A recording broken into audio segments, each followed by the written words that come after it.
To signal TV. Khammam ticket కోసం కాంగ్రెస్లో circus ఫీట్లు చేస్తున్నారు లీడర్లు.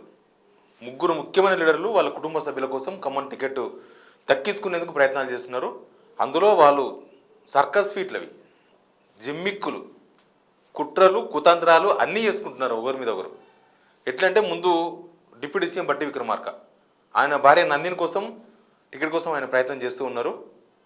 ఇక మంత్రి పొంగులేటి శ్రీనివాసరెడ్డి ఆయన తమ్ముడు ప్రసాద్ రెడ్డికి టికెట్ దక్కించుకోనికే ఆ టికెట్ కోసం ఆయన ప్రయత్నాలు చేస్తున్నారు. ప్లస్ ఇంకొక మంత్రి తుమ్మల నాగేశ్వరరావు ఆయన కొడుకు యుగంధర్ రావు కోసం ఆయన ప్రయత్నాలు చేస్తున్నారు. ఈ ముగ్గురు మధ్య మళ్ళీ సీఎం రేవంత్ రెడ్డి ఎంట్రీ అయ్యారు. సీఎం రేవంత్ రెడ్డి వీళ్ళ ముగ్గురికి చెక్ పెట్టేందుకు ఆయన ప్రయత్నాలు ఆయన చేస్తున్నారు. ఎట్టెట్లా చేస్తున్నారు ఒక్కొక్కరిది వివరిస్తా. చాలా ఇంట్రెస్టింగ్ స్టోరీ వీళ్ళది. వీళ్ళందరి మధ్యలో బట్టి విక్రమార్క ఒంటరైనరు. బట్టి విక్రమార్కకు సపోర్ట్ చేయడానికి ఎవరు లేరు. బట్టి విక్రమార్క నిజానికి ఆయన పాత కాంగ్రెస్ ఎప్పటి నుంచో కాంగ్రెస్లో ఉన్నాడు. ఏ పార్టీ పోయేందుకు ప్రయత్నం చేయలేదు, ఏ పార్టీకి పోయి మళ్ళీ రాలేదు. కానీ బట్టి విక్రమార్క ఈ మొత్తం ఎపిసోడ్లో ఒంటరి పోరాటం చేస్తున్నారు. బట్టి విక్రమార్క 3 days 4 days ఢిల్లీలో ఉండి రాత్రినే వచ్చినట్టున్నారు హైదరాబాద్కి.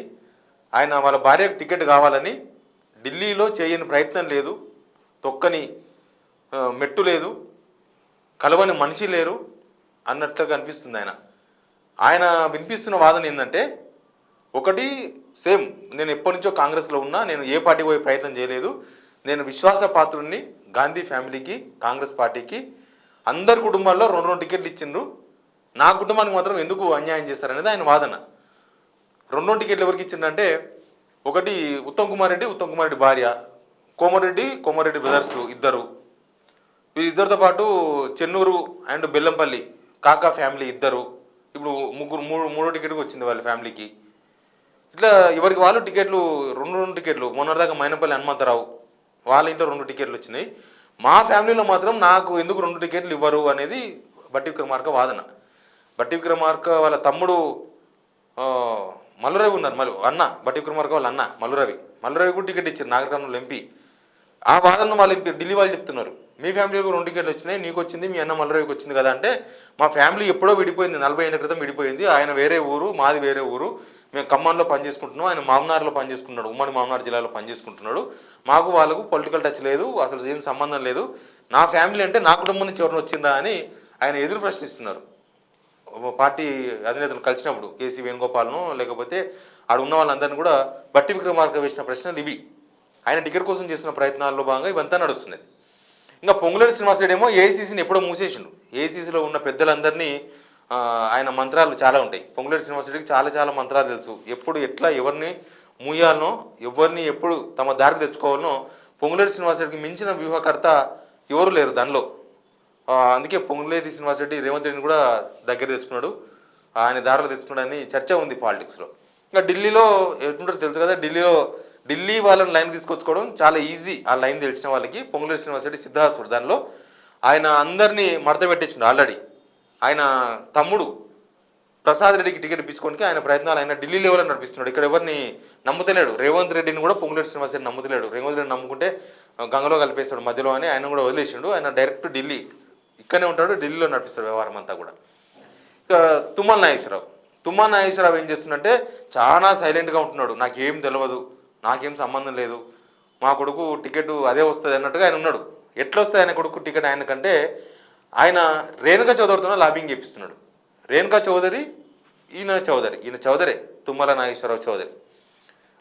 ఆమెతో లాబింగ్ చేపిస్తున్నాడు. ఆమె వర్షన్ ఏంది, తుమ్మల నాగేశ్వరరావు కనుక టికెట్ ఇవ్వకపోతే కమ్మ సామాజిక వర్గ వాళ్ళు కాంగ్రెస్ మీద అలిగే అవకాశాలు ఎక్కువ ఉంటాయి, అలుగుతారు, కమ్మకే సీట్ ఇవ్వాలి, ఖమ్మంలో తుమ్మల నాగేశ్వరరావు ఫ్యామిలీకి టికెట్ ఇస్తేనే కమ్మలు సంతృప్తి పడతారు, అప్పుడు ఖమ్మం సీట్ ఈజీగా మనం గెలుస్తాం, దాని ప్రభావం స్టేట్ ఎంత ఉంటుందని రేణుకా చౌదరి ఢిల్లీలో నడిపిస్తున్నారు తుమ్మల నాగేశ్వరరావు తరఫున. ఎమ్మెల్యేలు కూడా వీళ్ళ 3-4 రకాలుగా డివైడ్ అయిపోయినారు. ఎమ్మెల్యేలు బట్టి విక్రమార్క ఎట్లా ఉండే, ఆయన్నే సపోర్ట్ చేస్తూ ఉంటాడు. ఇంకా కూనంనేని సాంబశివరావు ఉన్నారు, కూనంనేని సాంబశివరావు కమ్మ సామాజిక వర్గం లెవెల్లో తుమ్మల నాగేశ్వరరావుకు సపోర్ట్ చేస్తున్నారు. తుమ్మల నాగేశ్వరరావుకు సపోర్ట్ చేస్తున్నది ఆ పార్లమెంట్ పరిధిలో, ఖమ్మం పార్లమెంట్ పరిధిలో ఆయన ఒక్కడే, ఇంకెవరు సపోర్ట్ చేస్తారు లేరు. ఇక తర్వాత సత్తుపల్లి ఎమ్మెల్యే బట్టి విక్రమార్కకు సపోర్ట్ చేస్తున్నారు. ఇట్లా ఎమ్మెల్యేలు ఒకరిద్దరు బట్టి విక్రమార్క వైపు ఉన్నారు. ఇంకా పొంగులేటి శ్రీనివాసరెడ్డి బ్యాచ్ గురించి మనం చెప్పాల్సిన అవసరం లేదు. ఆయన బ్యాచ్ సపరేట్ బ్యాచ్. ఆయన బ్యాచ్ అంతా ఆ, అందరితో ఉన్నట్టే ఉంటారు. మళ్ళీ ఎప్పుడు పోతారో తెలియదు, ఎక్కడ ఉంటారో తెలియదు. పొంగులేటి శ్రీనివాసరెడ్డి అంతా నా మనుషులే అనుకుంటారు, అందరూ నా వాళ్ళు కాదనుకుంటారు, రకరకాలుగా నడుస్తూ ఉంటుంది.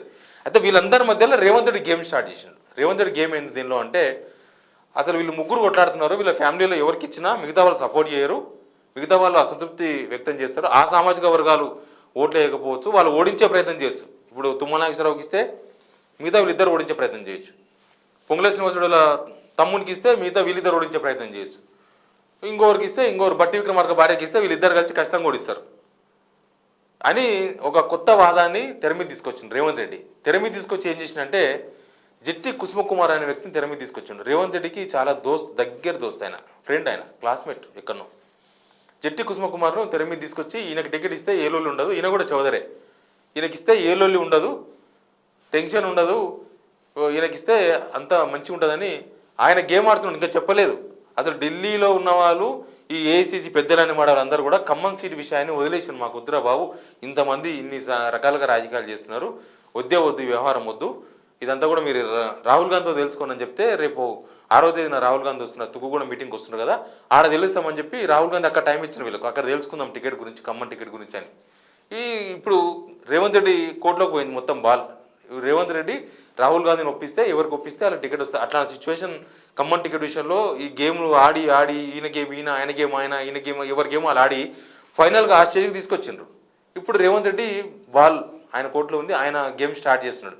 ఇంకా రాహుల్ గాంధీకి ఆయన చెప్పడానికి చాలా ఇష్యూస్ ఉంటాయి. ఇదే ఈ ముగ్గురు ఎవరికి ఇచ్చినా ఓర్ని ఓడించుకుంటారు కాబట్టి జట్టి కుసుమకుమార్ లాంటి వాళ్ళకి ఇస్తే బెటర్.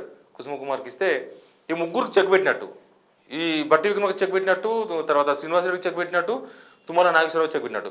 ప్లస్ ఇంకొక, అసలు రేవంత్ రెడ్డి గేమ్ ఎందుకు స్టార్ట్ చేసిండు, రేవంత్ రెడ్డి జట్టి కుసుమకుమార్ ఎందుకు తెర మీద తీసుకొచ్చింది అనే దాని కనుక కూడా చాలా పెద్ద కథ నడుస్తున్నట్టు మనకు చెప్తున్నారు. ఏంటంటే, పొంగులేటి శ్రీనివాసరెడ్డి బీజేపీకి టచ్లో ఉన్నాడు. పొంగులేటి శ్రీనివాసరెడ్డి ఎప్పుడు ఏం చేస్తారో అర్థమైతే లేదు. లోక్సభ ఎలక్షన్స్ తర్వాత ఆయన పెద్ద టీం తీసుకొని బీజేపీ పోవచ్చు అని ఒక పెద్ద చర్చ నడుస్తుంది రాజకీయాల్లో. దీని మీద రేవంత్ రెడ్డి ఏంటంటే, అట్లాంటి వ్యవహారం జరిగితే అనవసరంగా రేవంత్ రెడ్డి ఫస్ట్ బయలయ్యేది. కాబట్టి ఇక్కడ ఖమ్మంలో ఒక మనిషిని, తనకంటూ ఒక మనిషిని నియమించుకోవాలి, తనకంటూ ఒక వర్గాన్ని అక్కడ ఏర్పాటు చేసుకోవాలి, తనకంటూ ఒక లైన్ ఉండాలి, కొంత మనుషులు ఖమ్మంలో ఉండాలి. అక్కడ ఎవరికి వాళ్ళే పెద్ద లీడర్లు. బట్టి విక్రమార్క పెద్ద లీడరే, తుమ్మల పెద్ద లీడరే, పొంగులేటి శ్రీనివాసరెడ్డి పెద్ద లీడరే. కాబట్టి ఖమ్మంలో తన వర్గం డెవలప్మెంట్ కోసం, ఖమ్మంలో తనకు కొంతమంది మనుషులను క్రియేట్ చేసుకోనికే జట్టి కుసుమకుమార్ను తెర మీద తీసుకొచ్చి జట్టి కుసుమకుమార్కి టికెట్ ఇప్పించే ప్రయత్నాలు రేవంత్ రెడ్డి చేస్తున్నారు. రేపు అన్నాడు పొంగులేటి శ్రీనివాసరెడ్డి కింద మీద చేసిన, ఈయన ఖమ్మంలో ఒక వర్గం ఉంటే, ఖమ్మంలో కొంతమంది ఈయన సైడ్ ఉంటే దాన్ని ఇంకోలాగా మలపొచ్చు అనేది రేవంత్ రెడ్డి వ్యూహం. ఇంతమంది గేమ్ మధ్య ఇప్పుడు టికెట్ ఎవరికి ఇస్తారో తెలియదు. రాహుల్ గాంధీ, రేవంత్ రెడ్డి చెప్తే రాహుల్ గాంధీ వింటారా, రాహుల్ గాంధీ దగ్గర ఏమైనా ఇన్పుట్స్ ఉన్నాయా, ఖమ్మంలో వీళ్ళందరూ కాకుండా ఇంకెవరికైనా కొత్త వ్యక్తులను తీసుకొస్తారో తెలియదు. కానీ టికెట్ కోసం వీళ్ళు ఆడుతున్న గేమ్ మాత్రం చాలా చాలా చాలా ఇంట్రెస్ట్గా ఉంది. దీనిలో మొత్తంలో అందరి మధ్యలో బట్టి విక్రమార్క మాత్రం సింగిల్ మెన్ ఆర్మీ అయ్యండి, సింగిల్ మెన్. ఆయనకు సపోర్ట్ చేసి ఎవ్వరు లేరు. ఇప్పుడు ఢిల్లీ పోయిండు, 3 రోజులు ఉన్నారు, ప్రయత్నం చేసిండ్రు, వచ్చిండ్రు, ఆడ ఏమైందో తెలియదు. చాలా గట్టి వాదనలు వినిపించి వచ్చిందని చెప్తున్నారు ఢిల్లీలో. ఇంకా మిగతా వ్యవహారం అంతా ఇలా నడుస్తుంది. బహుశా 6వ తేదీన ఖమ్మం కాంగ్రెస్ టికెట్ ఏమవుతుంది, ఎవరికి ఇస్తారనేది ఫైనల్ అయ్యే అవకాశం కనిపిస్తుంది. Please subscribe signal TV.